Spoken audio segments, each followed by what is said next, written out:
Hello, welcome to the flagship podcast. I'm your host, Stealthy, and with me today is Skyboy. And it looks like I'm having some technical difficulties here. Okay, there we go. We got you up here, Skyboy. And he is the creator for StarMetal Crusaders. I'm gonna let him talk about it, talk about the genre and all that. But before we dive into that, I want to ask you a few kind of personal questions. What's your career? What do you do for a living? Anything you're comfortable with letting us know. Okay. So I started off getting into game development about like I'd say 12, 7, uh 7, 8 years ago, and then I actually started off as a concept artist and art stuff mainly, and I only reached about 7 years or later after that started getting into game development like entirely. So you went to Uh college for it, or oh no out no of no! high school? I was all self-taught. So everything I've been doing so far has just been self-taught. I never really got good grades in college or I never really got any good school grades or anything like that. I was a terrible student. Um I just school just never worked out for me or anything like that. So I just decided to learn everything on my own, and my own timing and everything like that. It worked out better for me because then I could like focus on what I want to do and my kind of passions for my the type of games I want to really make and stuff. So what got you into making games? Did you previously play a lot of video games growing up, or was it just something you saw was a career that you can make money in?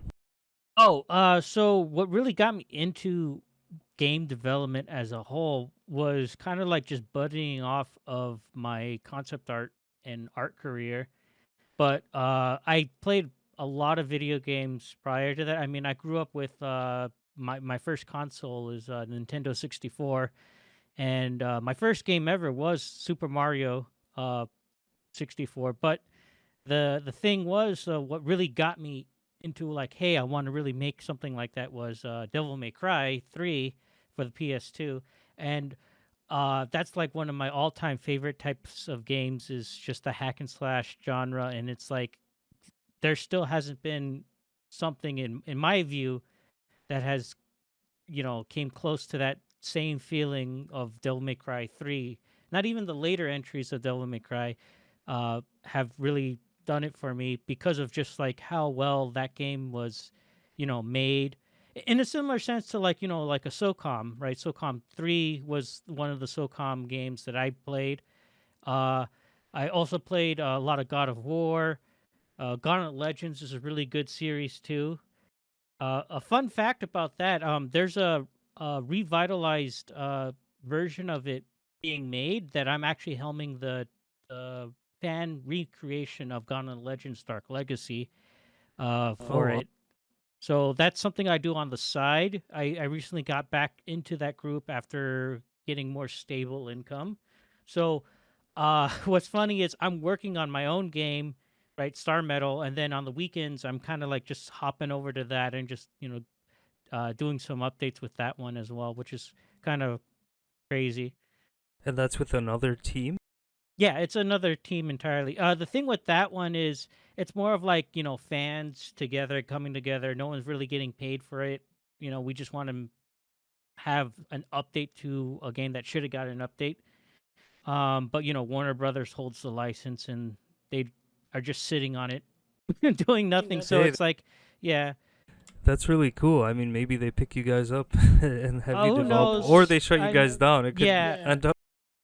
the thing is, it's like what's really great is since Star Metal Crusaders shares a lot of similarities to how a lot of the systems Gauntlet Legends utilizes, it's like almost like a one-to-one transfer of functions and gas systems. But the cool thing is, I'm actually utilizing it to help me push and refine both games at the same time because it's like I'm able to take a rough version of a system from Star Metal, put it into the Gauntlet game, but because I'm doing it at a fresh scratch uh, way, I'm able to just take um, take what is specifically needed for it, so it makes it more filtered out, and it's only just the raw functions that I need, and then I kind of find out that it's like, oh, this makes it more simpler.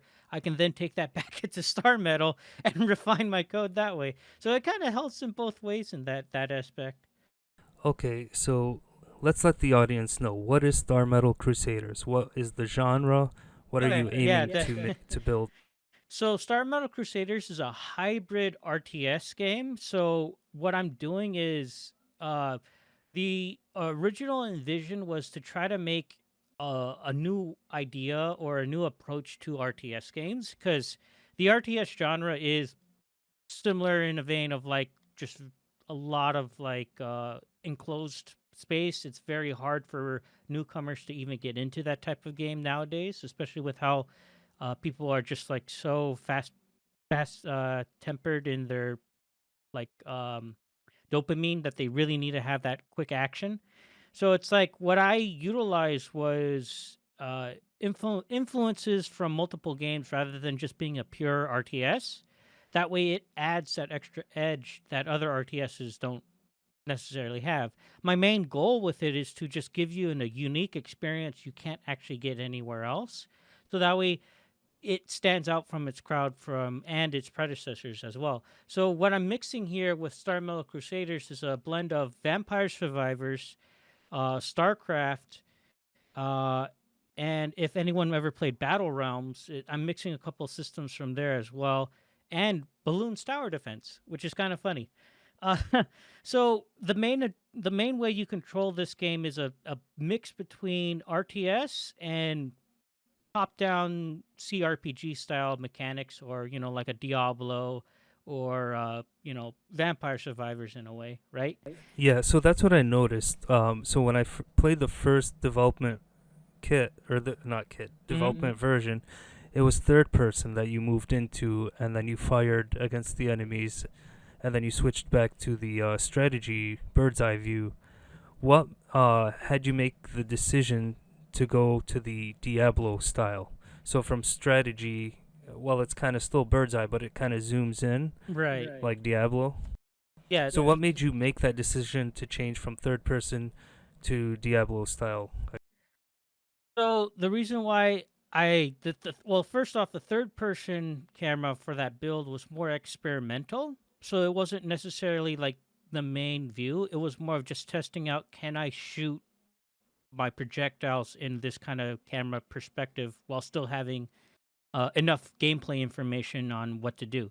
So that's where the problem lied on, is because you can't actually rotate the camera, that causes issues. So I decided to, okay, instead of trying to figure out how to handle that, let's change the perspective to a top-down view, keep it that way, so that way when they transition both back from commanding their Crusader and then back into RTS mode, it's still the similar camera angle, except that now you're playing a slightly different mechanics while you're switching, and then that keeps it a lot more fluid, so that way the players don't feel awkward or alienated when, as soon as they swap out of like RTS, it's all of a sudden it's a third person camera, almost like a shooter, and it's like, what the hell's going on, right? So it's like there's a lot more that the player needs to learn if I did it that way, whereas the other oppose, it doesn't really feel that complete difference, so that way it has some type of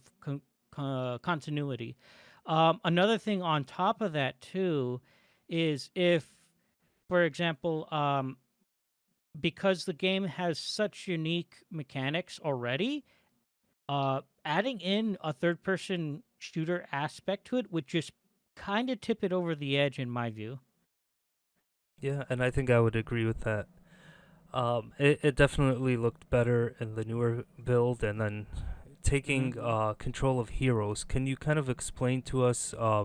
So that kind of reminds me of Warcraft, where the original strategy games, where you have these heroes you control, and then you also control these other minions that build or in your case, Crusaders, and they build the bases, and then you attack the enemy. So is that kind of what you were going for as well, or why did you make these? Well, what are they called? I guess first, are those the Right. Crusaders? Yeah, so the Crusader girls that you control is basically the hero units or your main unit. And you have to look at it like this, like in most other RTS games, right? You destroy their command center or you clear their board, right? And you win.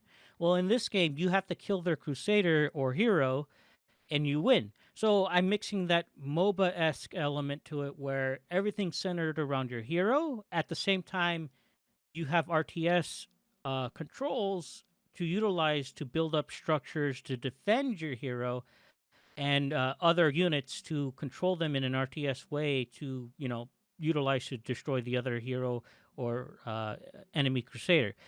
The thing is with that though is because it's more of a single player focused game rather than multiplayer, I'm focusing on having that more fun first before I even utilize any kind of multiplayer aspects to the game. Because the reason why I'm doing it that way is if I was to be a more centered multiplayer focused game, I would need to have an entire following and huge community fan base to support that kind of like gameplay, right? You Correct. know the worst kind of thing is to open up a multiplayer game and have no one to play. Yeah, I agree with that, definitely. So you do plan to open the gates of multiplayer with the success of the single player, and as long Right. as you build up fans, like you said.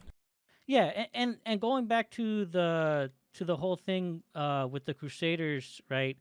Uh, the whole loop of the game really it just boils down to controlling a specific faction's Crusader, and then you level up the experience or relationship points with them to increase their attributes or stats, right? And you're able to unlock more content that way.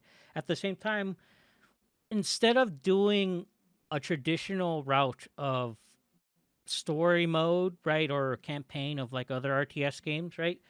What I'm blending in is more of like if I don't know if you played Path of Exile or a Diablo or if any of the Yeah, fans I played them. or listeners have, but basically it's in the same vein of maps. So it's like each map or location you go to, it has a specific set of generated content. So everything's going to be in somewhat of a procedural generation. So it's like you might encounter a boss encounter, you might find extra loot in that map. You complete the map, you return to a hub world, and you'll gain items that you can then equip, different blueprints that act as different ways to change your build for every time you go into a map. And let me explain how that works is more of like I took the idea of your equipment from CRPGs and Diablo and just translated it over to RTS mechanics. So, a good reference to that is StarCraft, right? I'm just going to use the Terran. So, like, imagine if you can take the Terran command center, unequipped it from your loadout, and equipped a unique or rare version of that command center with alternate stats that give you bonuses. So that's basically what I did. And in a nutshell, that adds that element of the loot collection and modifications that you get from other games like Diablo and stuff, with it making sense for this RTS elements. Very interesting. I'm gonna have to play more and see those elements. And Right. you built it into an interface. I remember seeing. Now I did have a question earlier. You mentioned it's sort of like each person has a crusader. You kill the crusader, you win the game. That kind of reminds me of Guardian, but that's assuming that's your future plan. When you mentioned everything procedural, like Path of Exile, so are the enemies gonna have their own crusaders? So you mean you gotta kill the enemy crusader to win the match, or is that how the level is gonna play out in the single player, or is it just random? It might be a big boss you take out, and that's how you beat that level, and then another level will have a crusader. How Mm-hmm. exactly is the progression gonna work? And then you also mentioned story. Is there gonna be any story at all? Cutscenes. I remember Right. seeing some cutscenes, but uh, no story during the development, obviously, but do you plan to create like cutscenes with stories and characters, or are you sticking to the Path of Exile, Diablo?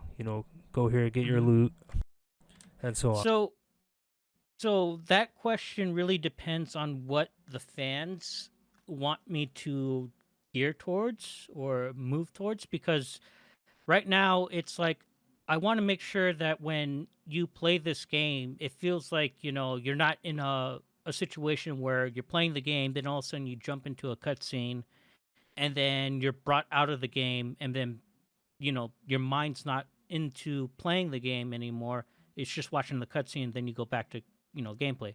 That's the kind of thing I want to try to avoid, because I want it to feel more of like an organic style of like more cohesion, in a sense, where it's like you don't feel like the player's agency isn't lost in the majority of the game. So it's like all throughout the entire playthrough, the player should always feel that they have control of what's going on.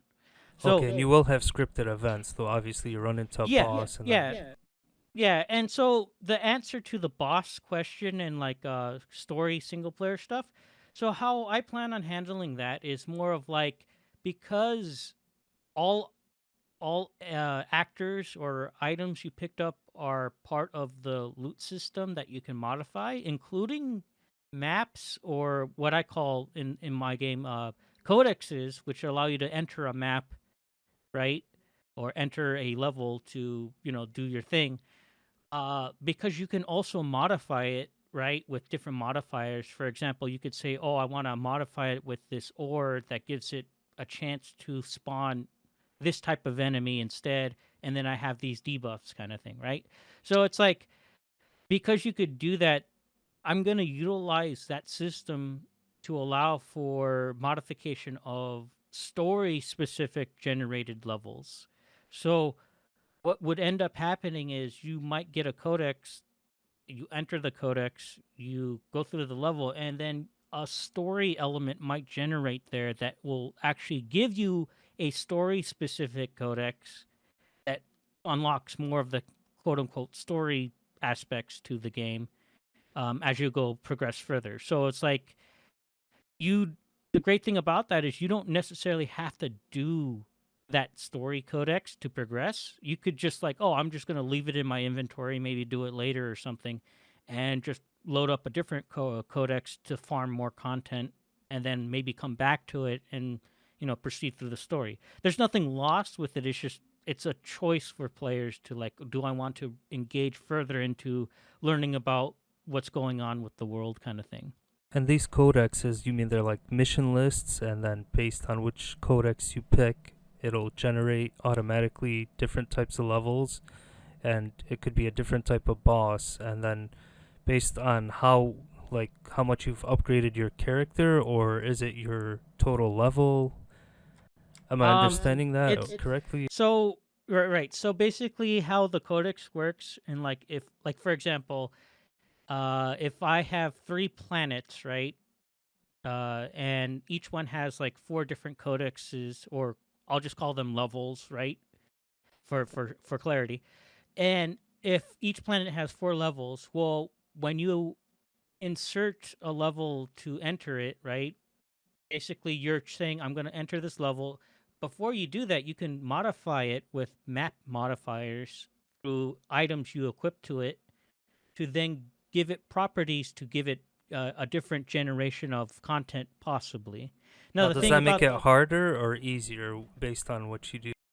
it depends on what type of modifiers roll basically for it, because it's almost like a random roll of what you're going to get with the modifiers. It'll tell you, but it's just going to be like, oh, if I want more of a challenge and more of a reward, I'll try to modify it with these modifiers, and then it's going to be more challenging and stuff. So the difficulty curve in this game is all based on what you do, not rather a set determined thing. So I could make my gameplay very easy if I just like do these modifiers and reduce what content I want to deal with, right? Okay, so there's Or I no can actually make difficulty. myself a challenge and change the modifiers and limit myself to these specific blueprints or this faction gameplay.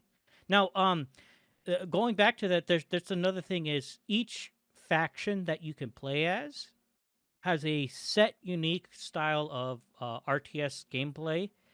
But all the Crusaders in the CRT uh, Diablo style gameplay mode typically act similar, but they each function differently. So, for example, we have the main character or the flagship character Ruby, right? She uses dual shotguns, right? Her passive is able to give nearby units increased damage, but her active secondary ability is able to mine ore for you as like a worker. So her faction is very fast at gaining resources because she has that unique aspect to her. Um, so she plays more of like more of a rapid build up type of character that you could quickly build up a whole base and set up really fast or relatively quickly. Uh, and that's the thing is like for example now if we move to because they're part of the red faction, so if we move to like another color blue, right? So, oh, and before I even go further than that, so the factions are listed as colors, and the reason why I did it that way was because I based it more off like my favorite card game, Magic the Gathering. So, if you're Inter- familiar with that, it's typically the same idea there with the coloring. Uh, so if we go to like the blue faction, for example, Sapphire, which is the name of their crusader, she has the ability to take a worker and turn it into ore, which sounds really weird, but because they're sentient mineral aliens that use power suits, that kind of makes sense. okay, So, I gotta stop you because I gotta ask a question previously, oh, then get back onto the certain types of aliens in the game. oh, Really quick. So, how do you balance the difficulty set with no difficulty setting and just using modifiers? Is it the further you get, like let's say on planets, is it gonna get more difficult like that, or it's gonna all have balance based on crusaders and different aliens and okay. like how is that not a challenge to balance it all each So level? Okay, so this is how I handle balance in the game and how content flows through is through a timer system. And also on top of that, your blueprints you equipped and modifiers you bring into the map. So for example, if I wanted to play more of the Vampire Survivors or Diablo-esque elements, and I want to ignore more of the RTS elements of the game because, like, let's say I'm a player that really doesn't care for RTS stuff. Well, I could do that by removing all my blueprints and just keeping the Crusader modifiers equipped to my loadout. The game will automatically detect that and change its content accordingly. So then the less blueprints you bring into the map, the more enemies will spawn in a vampire style survivors method. And then Uh, the timer in that map will, regardless of what you do with that, the timer dictates how much content and difficulty escalates. So the longer you last in the map, the more difficult it becomes. okay, and then also you want the player to choose how difficult and how easy they want each level to be. You're not trying to block them from Hmm. progressing in a certain way. You want to keep all the freedom to the Yeah, player. yeah. Okay. The main goal is allowing them to experiment on types of different loadouts, play different play styles. Maybe one day they want to try a full RTS style build that's just specifically just pure RTS. They don't have to move their Crusader or swap out the modes at all, kind of thing. They just set up their loadout for that. Or maybe they want to do a hybrid mix or something, or focus purely on the action side of things and just ignore the RTS elements. They can do that. They just have to set themselves up for that. So do you see yourself making like little mini game modes or side missions here where it's just Diablo type with no base building and just running and gunning, or do you want to rely on the fan base to maybe mod your game in a similar fashion, or maybe even make a tower defense mod out of your game? Oh, What's the limits here, and like how far are you willing to open the doors for the so modders and the fan base? so I'm very open for mods and modifications to the game. Like if fans want to make their own unique game mode, maybe someone wants to actually bring back the third person camera or something, right? They can do that. The thing is, it's like I because of how Unreal Engine works, uh, I just have to figure out how to set that up specifically to make it easy for modders or maybe someone who's more experienced with modding games like that in the Unreal Engine. Is that Unreal Uh, Engine 5? yeah, it's Unreal Engine 5. Oh, And if maybe some modder really wants to do that, they could just reach out to me and I'll be more than welcome to let them help me, open the gates for modding and stuff for the game. If people want a kind of, type of gameplay, and I'm unable to offer it for them, but the modders are able to do it themselves, kind of thing. Well, yeah, I'm completely open for that. well, that's really You know. good news. So let's go back to what kind of races or Okay. aliens are in the game. Okay. So, what I did was originally the red faction was going to be like a hybrid mix of aliens, humans, and robots and stuff. But I decided to not do that and differentiate each one specifically as a specific type of alien or human. So the red faction are Terran or human characters specifically. They're more based on like a mix between StarCraft, Warhammer 40K, and and a blend of that kind of look to them for some of their units. And then, of course, you have Ruby as like the super patriotic looking character, which is really cool, Yeah. based on more of like exaggeration of an American enthusiast. Um, and then you have the blue faction, which is what I was mentioning earlier, is living alien rock monsters. So it's like you have something that's like sapphire. She's made out of sapphires.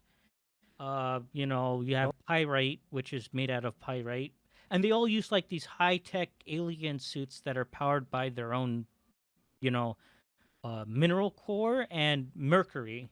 So it's like really cool, interesting tech with that. So you got Uh, backstory for all these characters in Crusaders, and mhm. I assume this is going to be lore available in the game or maybe outside of the game. Yeah, most of the what I'm saying will be available in the game. It's like data logs you can find and collect and unlock them and stuff. And they'll be like in an indexed window that you could like access at the hub and like, oh, I want to learn what the hell's this thing is. Uh, but going forward, the other factions like the Black faction, right? They're called the Vulcan, right? And sorry, before I go forward, so the Red faction is called Imperium. So that's what their whole thing is. The blue faction is Protolithians, so that's what the aliens are called, Protoliths. And then the black faction is Vulcan. They're more of like a hybrid between a xenomorph and I don't know if you watched the anime Dragon Ball Z. Yep. Yeah, And so Super and GT. you know the Frieza cooler character, Yeah. right? Yep. So they're a blend of between the xenomorph and them. Just because like I liked both of their visuals and I just decided to put them together and that's what you get with the Vulcan.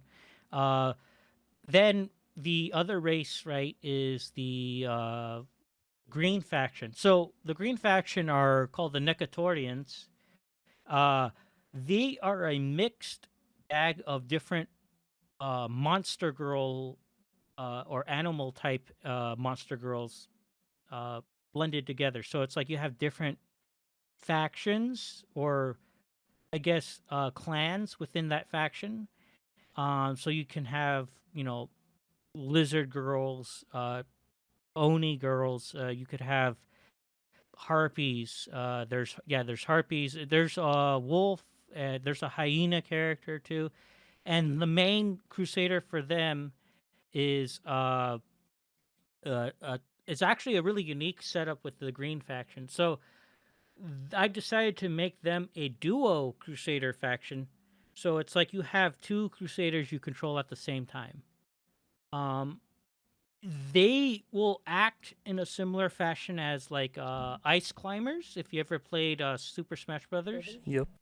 so they have asynchronous attacks. So when you attack with them, one of the girls will attack slightly different than the other one. So one's more melee focused, the other one's range. You have to deal with both of them at the same time. Uh, and the cool thing about them is like they're both rat girls, right? But they're both different versions of a rat girl. So one's more of like a furry type rat girl. The other one's more of like an anime style rat girl. Uh, so they're like sisters in a way. It's pretty cool. Uh, then you have, and then the black faction actually has the queen, which is what her called. The thing with the black faction, the Vulcan, I based them off of chess pieces. So it's like you have rook, bishop, pawn, queen, stuff like that. And I kind of Interesting. did it that way to make it so each one also has their own kind of like category kind of thing. So we're The looking at 8 right now, or uh what do we? for Crusaders or Or factions? different factions? Oh, there's only five. So like the five Oh, colors. so I'm just within. like going into yeah. I'm just going within them is like the naming idea behind it. Uh, Okay. so the green faction, right? I explained that the final faction, which is the white faction. Um, so with the white faction, they're like a it's like they're alien factions based on like a planet that has high gravity or sorry, low Low. gravity. Yeah, So low gravity. like the And moon, or their just landing on the. yeah, their body has adapted to the low gravity, making them very short short and small stature, so they're very tiny. Uh they're they're in like a Egyptian vampire style blend between the two. More Egyptian rather than vampire, but there is some aspects to that. Uh their crusader is called Nubia, which is like their goddess queen in their religion that they believe in, kind of thing. And they're all really like short stack type characters. So if you and and they play very differently to the other factions as well. So let me explain how the black faction it plays, and then the other ones, and then that's pretty much it with that. So the black faction, how you play with them, or actually, let's start with the blue one because I already explained the red one, right? Because the red just plays like a regular StarCraft, Terran, typical, easy to get into kind of way. That was made on purpose. The blue faction is more of like a very advanced style kind of gameplay, where it's like if you don't really know what you're doing, you can kind of screw yourself up. And it's like because how they work is more of like their units need to sacrifice themselves to upgrade and turn into other units or structures. So it's like you have to like think strategically like that. They're able to transform themselves into their own structures. So that's how they play around with Oh, stuff. So so do you they lose a generate their own unit? ore. You lose Yeah, a unit in population if you do that, or how does it? yeah, yeah. So if you take a unit and you turn it into a structure, you lose that unit's population count, but now it's that structure. So you have to utilize that kind of balancing act with that. It's like I have 5 workers, but I still need to build like a barracks, right? Well, I need to sacrifice 2 of them to build the barracks. But then now I'm reducing my economy. So it's like you have to really know what you're doing with that. Well, any unique things about the soldiers that attack? Could they transform into something, or like a barracks or barracks? I mean, Yeah, so basically all the units for the blue faction are all powered up in their like, power suits. Each one have their own unique style of like combating. The thing about them is the blue faction's meant to counter every other faction except for themselves. Uh and the only way you can counter a blue faction is with another blue faction. And the reason why is each unit type that you build is specifically geared towards countering another faction's setup. It doesn't mean you like And when I mean by counter, I don't mean like, oh, you're gonna automatically dominate them. No, it's more of It's like not a rock you, paper scissors yeah, type. it's more of like you have a better advantage, but you could still lose. It just means you have a lot more benefits geared towards, like, let's say I'm fighting the red faction, right? Well, I'll build the anti-red units. They'll have a slighter better chance of surviving the uh, red units' attacks because the red units uh, will deal more damage with their red damage in a sense. And that's another thing layered on top of that is every unit's color has a specific type of damage that they'll deal. And that damage is a color-based damage on top of normal damage. So you can choose So, any faction you want going into a planet, or are you stuck with one faction before you enter every uh, planet or each planet? so with the single-player mode, right? How this works is based on the Crusader you pick and the blueprints. So So I you could can't equip. change that Yeah, once you you pick. could change that at any time Oh, once you you can. unlock them and stuff. So if Okay. I enter a planet and I want to enter it as the black faction, and I want to change up my loadout, I can. So it's like I could play a mix between the two. So I could be Red Crusader and have like two black buildings and three red units, and it's like I could do that kind of thing.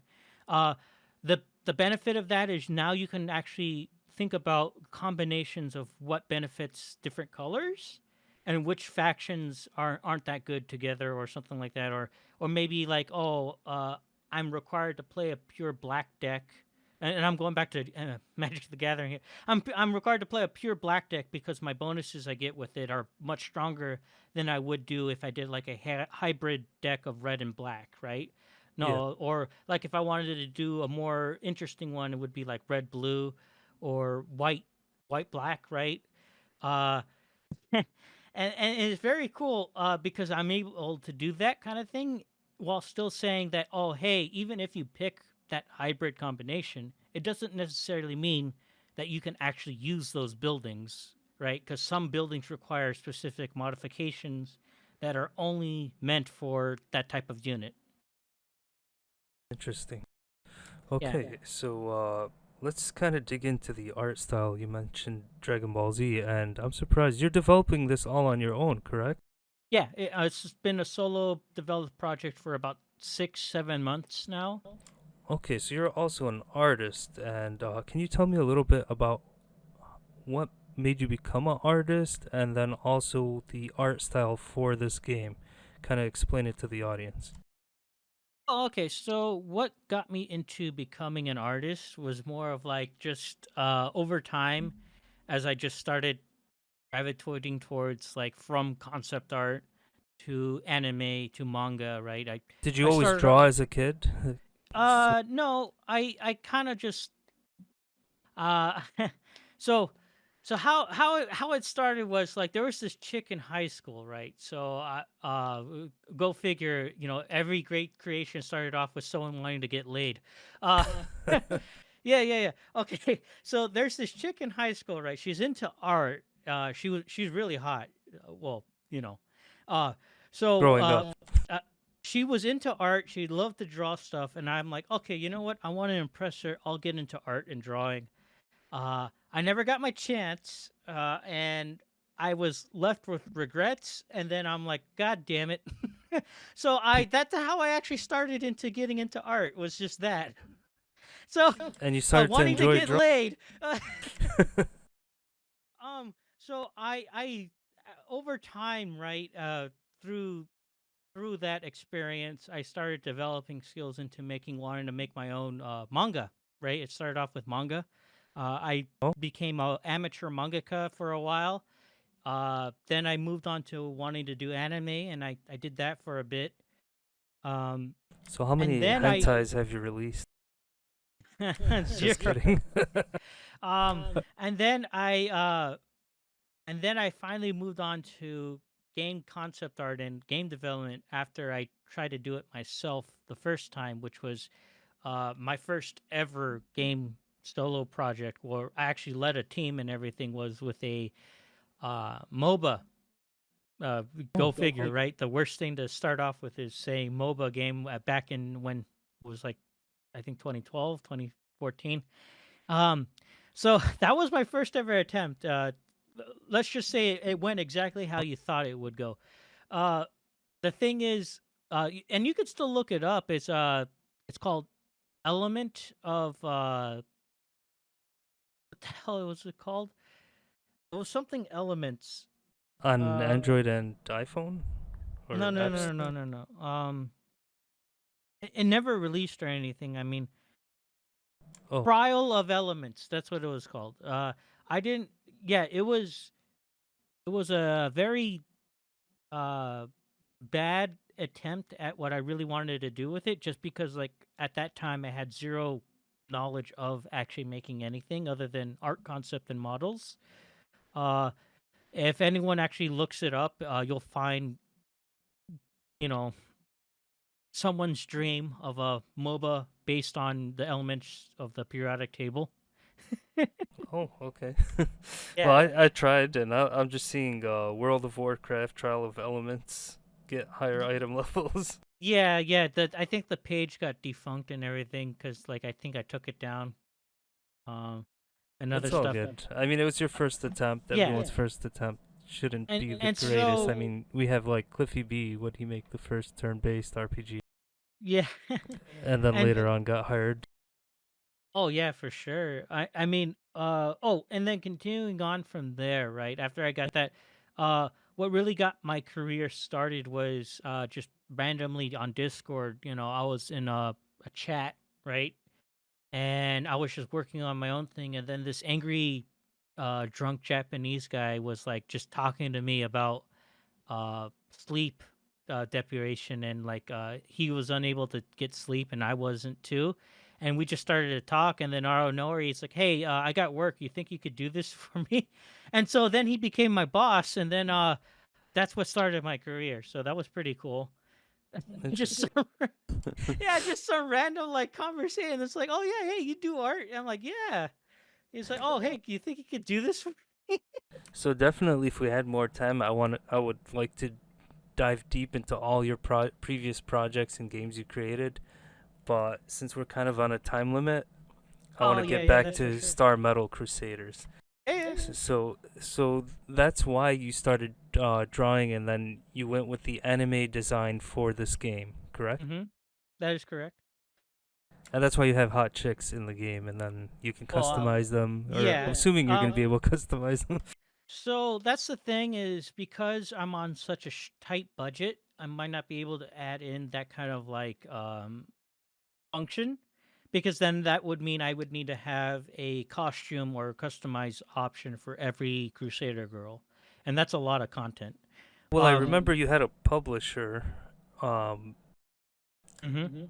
and they were funding you, or were they not, or were they kind of there because they believed in your project, Okay, or so yeah, with the publisher right now is a bit of like a strange situation. So it's like they were very optimistic with the project, then they decided to basically pull out in a way where it's like I can, like, in a very strange issue. Um, I'm I won't be able to get funding from them anymore until I, give into what they're trying to lay out to me in a contract. But we haven't really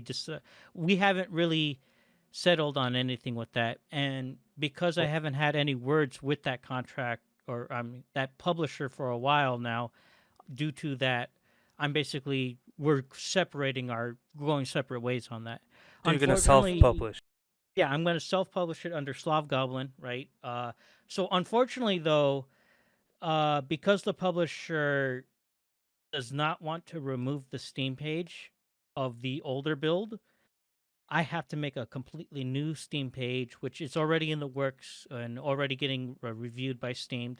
And Oh, I that's just good have news. to get, well, it still has to get reviewed checked by Steam. So I'm waiting for that to get reviewed checked, and I'm going to make Oh, that public announcement, and and posted it on all of my Are social you media using the stuff. same name? Could they kind of go back and say, "Hey, this one already exists, so we can't approve you"? Is that a Uh, possibility?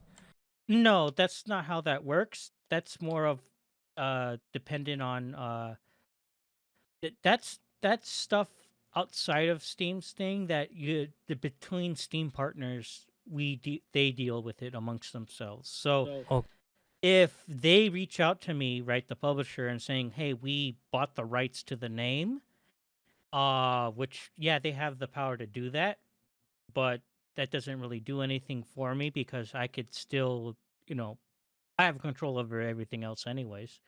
that's Uh good.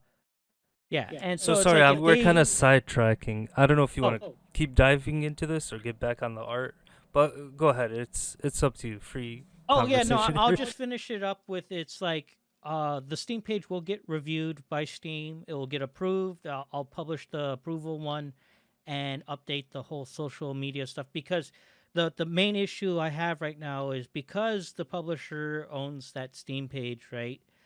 Uh I have to then remake a new Steam page and refresh all the Steam wish list again and try to build that back up quickly so that way I can have a better launch with the actual game, you know. Oh man, that kind of sucks. It's kind of bad that they Yeah, did that, but it sucks, hopefully but they'll. it's something recoverable, right? Because people will, go to the content because I have all the social media, you know, accounts and stuff, right? I can easily guide people towards the actual real Steam page in a sense, uh, and just keep people updated on content, and they can join my dev Discord and all that stuff as well. But yeah, switching back to the art, right? So the reason why I decided to do the anime art style with the hot chicks as the main playable characters is because I wanted to differentiate myself between the competition. So most RTS games is more of like a drabby or realistic or sci-fi, whatever, Yeah, and that's how with an art StarCraft style. 2 is. So you're kind of doing the cartoon version of StarCraft 2, right? And you could say like that, right? It's like a weird mix of that. It's more of a zany type of like stylization of exaggeration But more than anime leaning, yeah, like more Dragon Ball Z, anime. not Yeah. cartoony. Yeah, yeah. Um, a lot of the influences comes from anime and different animes of like Cowboy Bebop or even older ones like Macross and I forgot there was another one that's called like something City Havoc or something like that. There's a lot of really cool classic animes that just have this aesthetic that is really awesome that you can't really get from newer ones anymore. Um, Yeah. and and I decided to blend all that together, like because like I just like the old school style of some of the tech buildings of like the '80s, and I just decided to make that like kind of like the main kind of like world tech kind of thing. On top of that, the whole other aspects is the reason why I went with the hot anime girls is because it's a selling point. Yeah, that's true.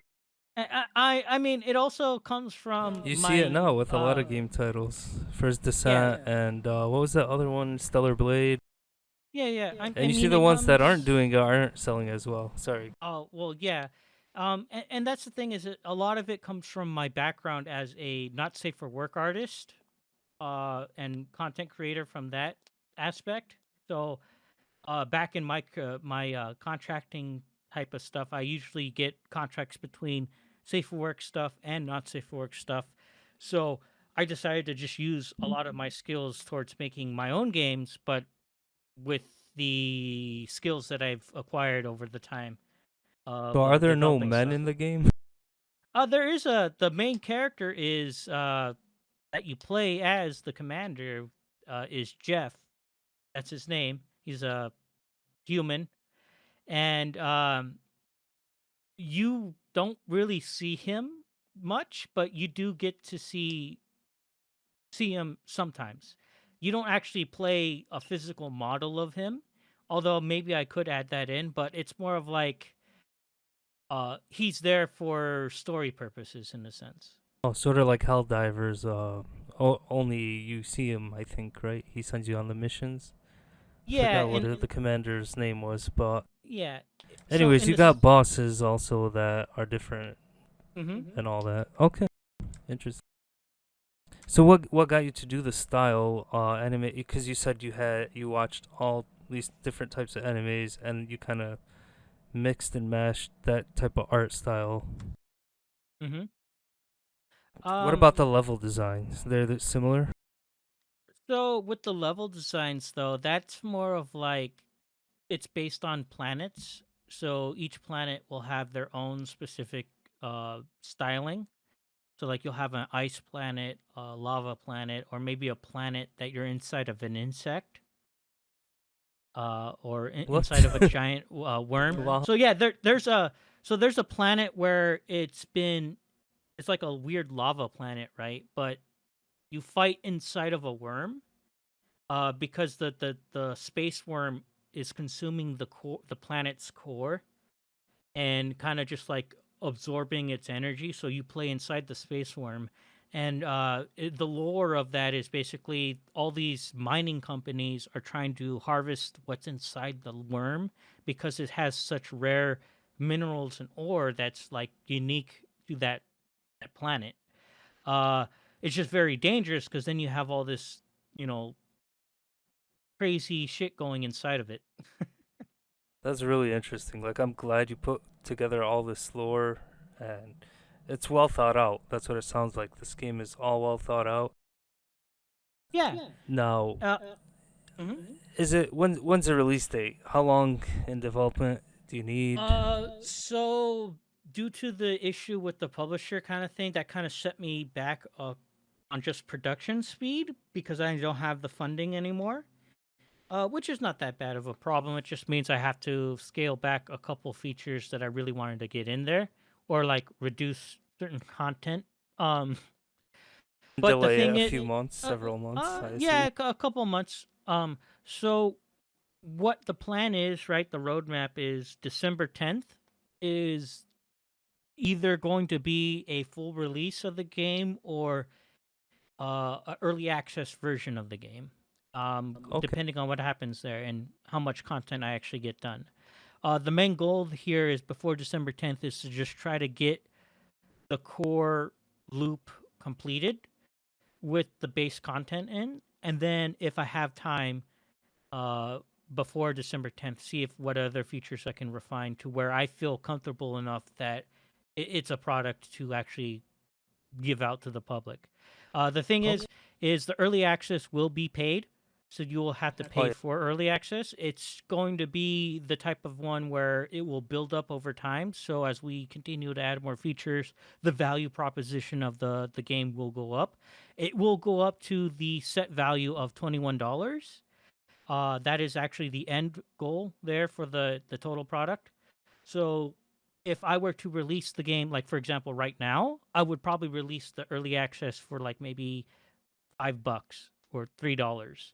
Oh, and early Uh, adopters will get the whole game for $5 when the yeah, prices like go up. something like that. So that's something I'm gonna decide on December 10th to see what's the actual value proposition for that. So like if there's enough content to justify $5, right? I'll price it at $5 and Okay.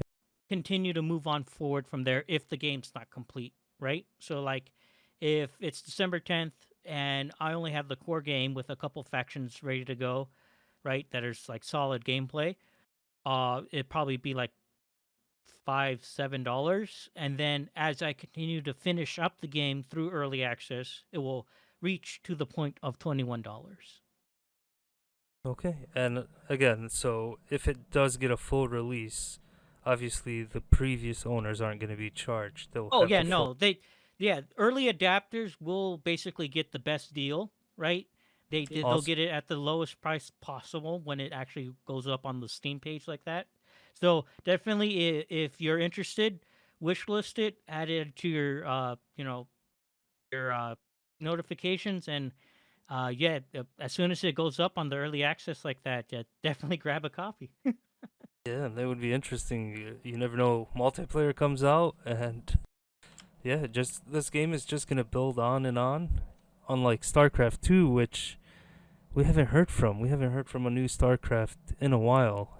So, StarMetal Crusaders, it's out there. You guys got to give it a try. Can anyone access this in testing phase, like Um, right s- now, or should they, or do they have to wait till December?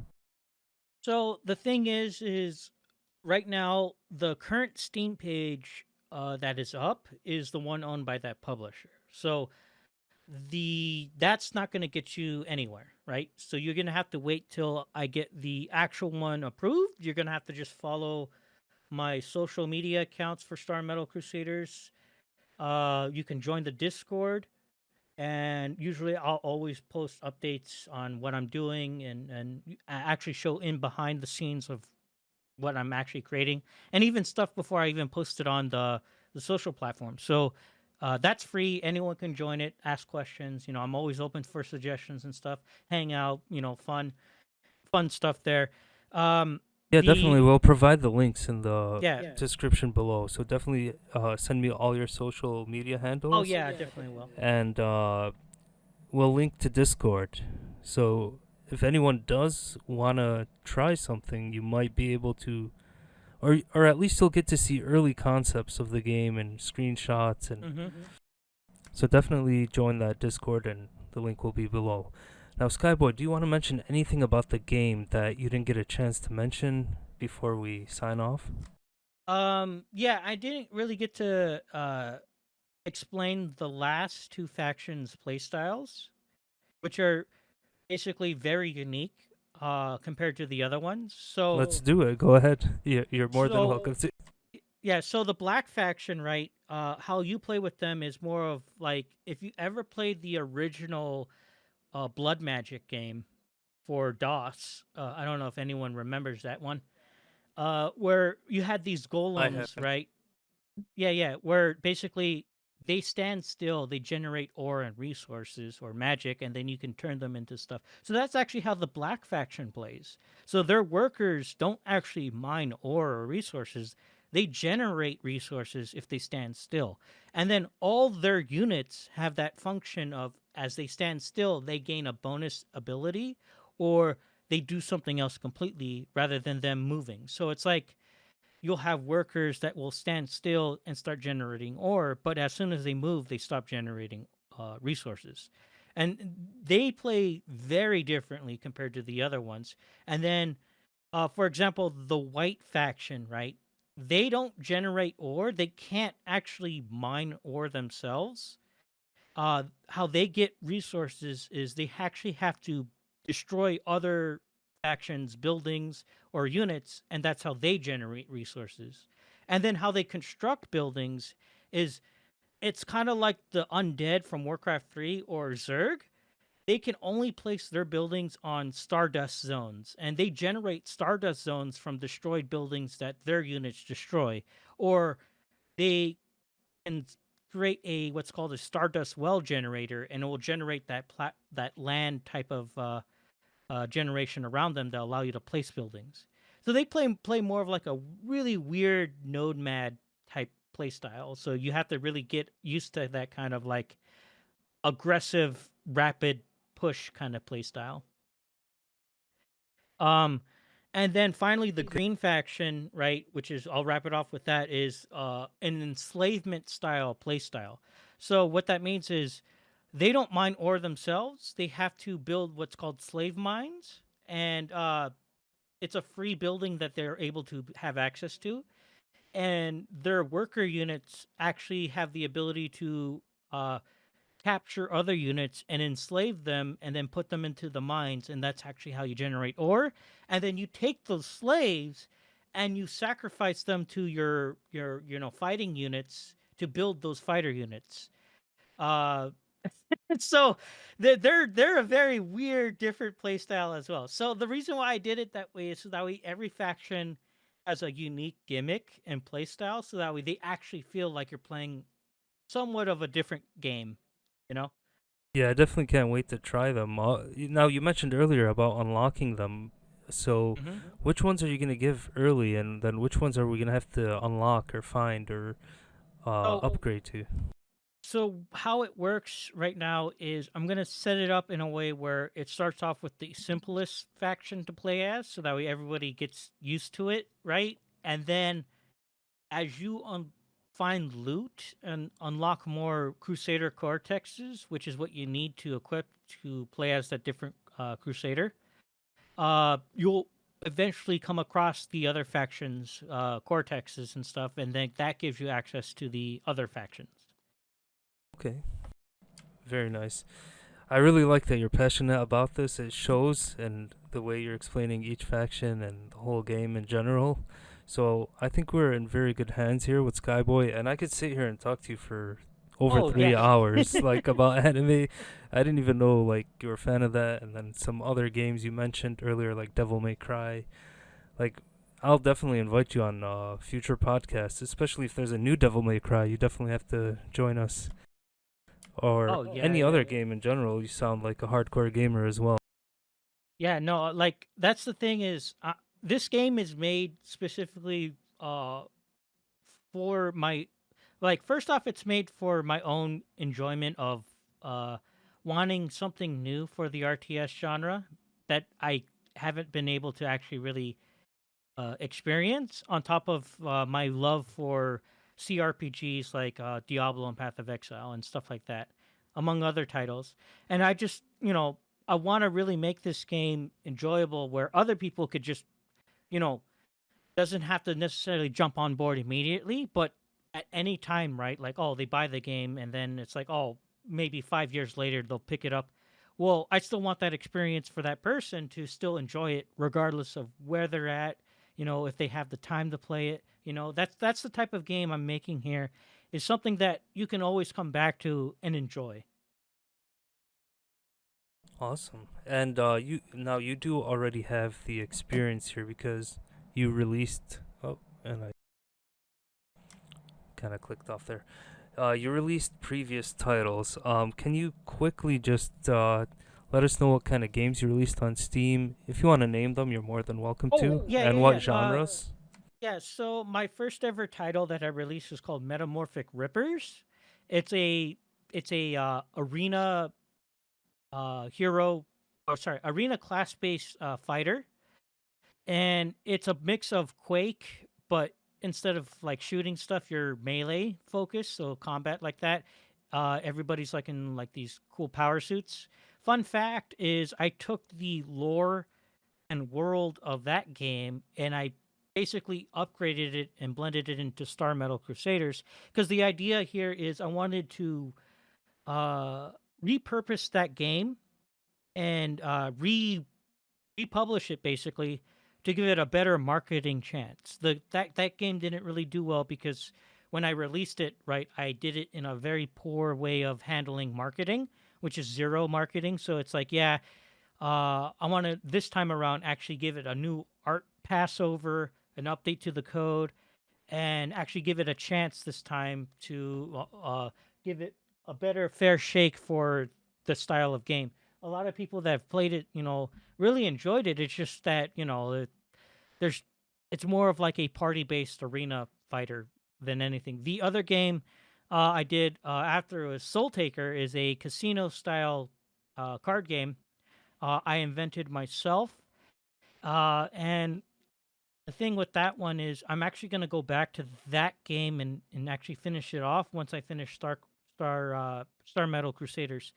I was in the realm of getting that, focused on and fixed up and actually get it ready to go this year, but the thing was because I was picked up by that publisher to do Star Metal, right? I had to actually swap gears and do Star Metal Crusaders, but because of the weird fallout with that publisher and stuff, you know, I'm just gonna finish what I can with Star Metal, get Soul Taker finished, and then start my plans from there and go forward, kind of thing. Soul Taker's a very fun casino card game style game you could pick up right now and play it. That there's more content to come with that one. I just have to like I'm one man, so I can't really do two games at the same Yeah, time. I totally understand. And wow, we definitely got to get all your game links in the description as well. And I know we have it in the Discord here, but definitely have to get more doors open to your Hmm. projects. And I myself have to try them out. I haven't tried them yet. Once I Yeah. find more time, all the new titles this November and December are just gonna be crazy. Like Oh October, we yeah, already there's a saw. lot of there's a lot of competition now. It's like Yeah, it's crazy. I mean, like I recently started looking into like, newer games that just got released or was on that next Steam Fest kind of thing. And it's like, yeah, man, there's so many cool creative titles now that it's like, wow, they did this mechanic. I gotta try this. yeah. Like, okay, so I do look at those games, but I try not to look too deep into them when I have games I haven't finished, which actually I have a backlog of like 100 games, but I mean for the month. So, for example, I Oh yeah, purchased yeah. Silent Hill 2 and Diablo 4 Vessel of Hatred. I'm like, let me finish these before I dive too deep into it. And then usually there's YouTube channels that'll break down everything that happened at Oh yeah, Steam yeah. Next Fest. And yeah, I go wishlist them, and then when they're ready, or sometimes I purchase them in early access and enjoy them. Yeah, like usually how I handle with games like that, it's more of like I play games to consume their mechanics and I'm a mechanic more focused guy. I'm not really a story lore type of person. So I mean, Gameplay you'll first. probably yeah, gameplay first and player uh player what's the word? Not player continuity, but player I guess you could just say enjoyment, but it's a lot deeper and complex than that. But yeah, Gameplay focus more than yeah. And like usually that's how I approach my games is more of like, is it optimized? Is it very fun to actually just pick up and play immediately, right? You're not lagged yeah. or locked behind a wall of text. And typically a lot of my games are going to be geared towards that kind of thing. So if you are a lore heavy focused person, I'm sorry. I just don't make those kinds of games. It's just not my kind of thing. Uh, but I do will have lore. It's just more of like it's behind something else that it's not necessarily stuck in front of your face kind of thing. It's Well, like, no, oh, it's it makes there. sense. Yeah, build Yeah, on the yeah, mechanics, the gameplay, and then focus. I mean, you already. It sounds like you've have more than enough lore already about each faction, yeah, and then yeah. you'll build upon that once the game's out, it's released, and you got your fan base. I think this is a really good game to build a lot of fans, even maybe even your own anime, comics. You know. Yeah, I mean, if that happens, right, I'm more than welcome to have that worked on, or if other people want to help build a bigger community around stuff like that with the game, that's always all open and stuff. In my book, the thing is, I'm also planning on adding in just ways to help the community for Star Metal to like engage with the content.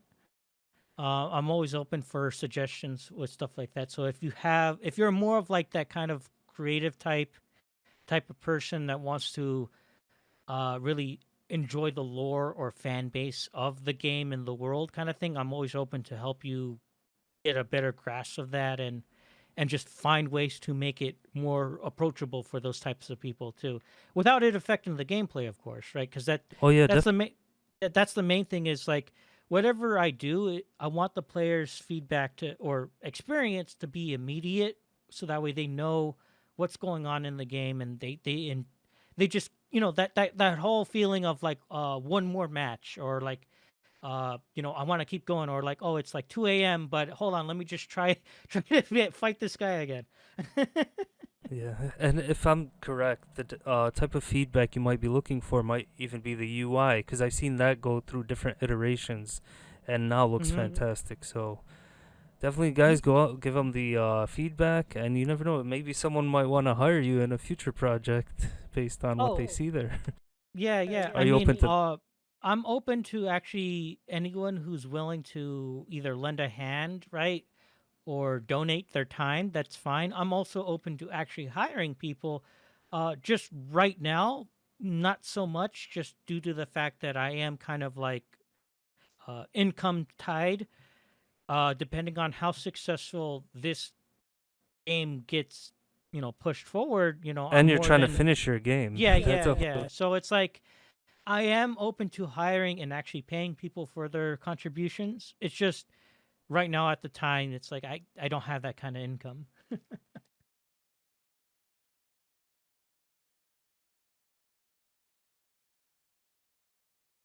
hello, hello. Yeah, I'm here. Oh, sorry. Looks like I experienced some lag there. Okay, so any closing comments before we close up the podcast? Um, so the only closing comments is be careful who you do work with, right? So read your contracts, right? That's just a word of advice. And make sure you read those contracts carefully. Thankfully, I read mine and I, dodged a bullet on that one. Uh, Oh, we're and gonna the definitely have to go into that drama yeah, on another episode with more time. and please, if you can, just join the social media stuff. Join the Discord. Don't wish list the Steam page yet because that's not the right one. You'll see in the if it is the correct one, it'll have Slav Goblin as developer and publisher.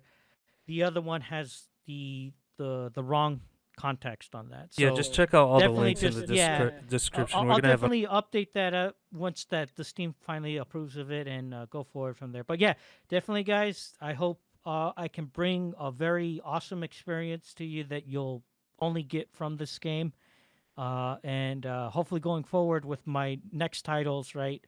Uh, bring more of what I usually like to do in my games, and just bring more of that to you guys. If you really like my type of games, my type of characters, or art style, wishlist my games. And, bring more support.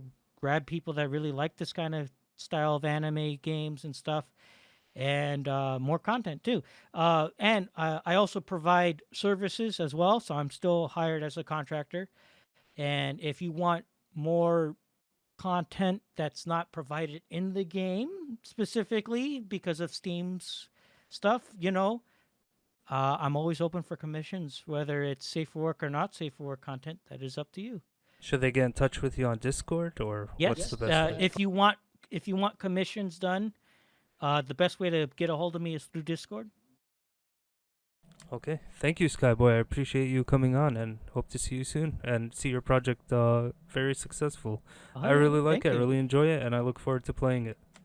Yeah, I appreciate you having me on board on this. Look forward to more content.